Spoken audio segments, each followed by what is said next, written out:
Mr. Norwood, I don't think you understand the severity of your situation. Now, I got to tell you that your x-ray came up suspicious for tuberculosis, so there's a lot we need to do now. You with me? All right, now if you just look over here, this is all clear lung tissue. Now here, this is fluid that's starting to build up. Up here, this white with a big hole in it, now that's the TB germ in your lung. It's starting to destroy your lung. Okay. Now you got this germ from somebody. You breathe it into your lungs and, well, as you can see, it's multiplying and it's starting to destroy your lung tissue. Now, if this happens, then you're going to have some serious problems breathing. You could even die. We obviously want to prevent this from happening, Mr. Norwood, so I need to put you in the hospital and start you out on several different antibiotics. And I also want to run some other tests on you. And you're not going to be in the hospital for that long. Once you go home, we're going to send somebody around to check on you. First, it'll be daily, and after that, it's just going to be a couple of times a week just to make sure that you're taking your medication.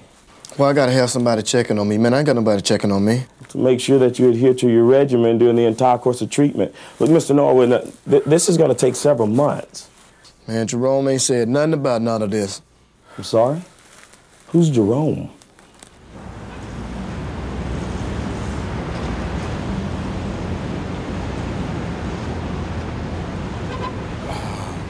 Hey, man, I've been looking all over for you. What's up? Hey, I'm glad I found you. Don't be touching me, man. See, I know who you is. You that fool that sent me down there to the hospital where that bitch be dissing on me, and I ain't about that. You mean you didn't get your x-rays? Hell no, I didn't get no x-ray. And see, I trusted you, man. I thought you was gonna call somebody. Look, I'll take care of this. Don't be touching me, man. Now, you gonna help me or not? Now, look, my brother. I'll make a phone call, and I'll make certain they know that you're coming. Now, they know me down there, all right? No, I never heard from anyone named Jerome. But he told me he was going to be calling y'all about me. He said he was going to be talking to the people down here. Yeah, look, Mr. Norwood, my assistant Lisa sets up my appointments, but personally, I never spoke with anyone named Jerome. Now, look, if we could please continue. I'm going to arrange for you to go over to the hospital, and I'm going to get you a room, and you're going to be on antibiotics for at least 6 months, possibly up to a year. Also, you need to know that these drugs can affect your life, so you shouldn't be drinking alcohol while you're on them. And I also want to do an HIV test on you. Did you hear me, Mr. Norwood? Mr. Norwood. Did you understand what I just told you, Mr. Norwood? Mr. Norwood?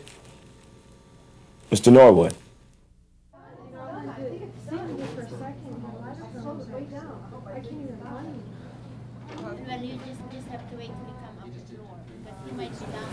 How are we feeling today, Mr. Norwood?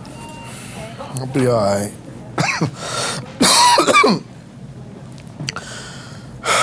When I get to go? Not for a couple of days yet. We want to make sure your condition is stable before we release you.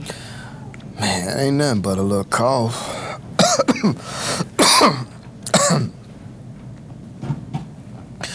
I ain't studying all that. Ain't nothing but a thing. Everybody be coughing every now and then.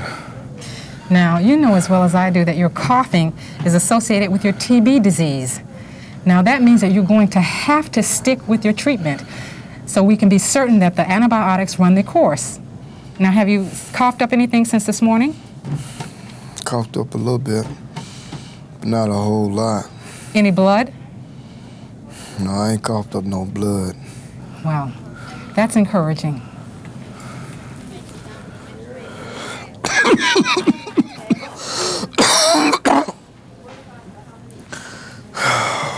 Yeah, I'm glad when I'm feeling better so I can kick it with some yak.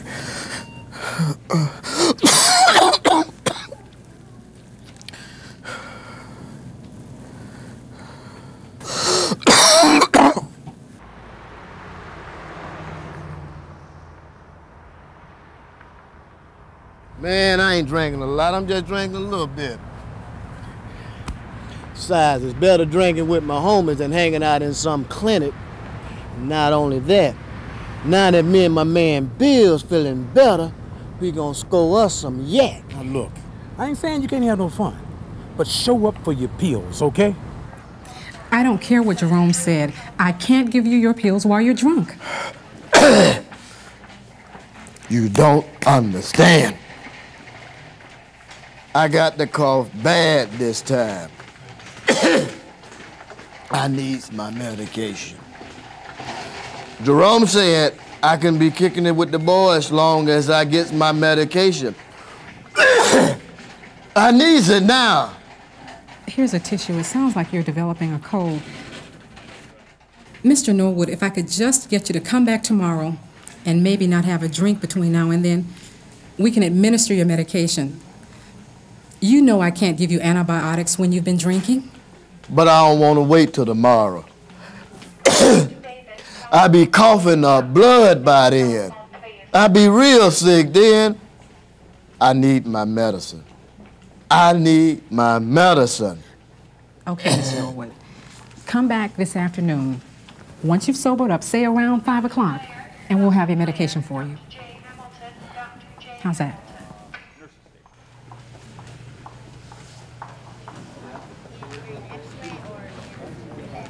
Excuse me, the doctor will see you in a moment. Okay. Edith, I noticed Mr. Norwood was here earlier. Hadn't seen him around here in a while. He's still on his antibiotics, I hope? Actually, no. He told me he stopped taking them. That's why he was here. Apparently, he picked up a cold and thought the coughing was due to his tuberculosis. Well, that's what scared him back in here. At least we got a chance to get some antibiotics in, too. Well, actually, I didn't give him any pills, but I did ask him to come back later this evening. You what?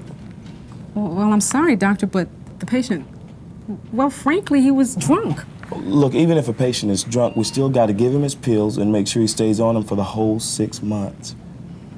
I'm sorry, doctor. I just thought that I couldn't give him his medication while he was intoxicated. I agree. It's not a great idea to give him his TB meds while he's drunk, but we'll be lucky if we ever see this guy again.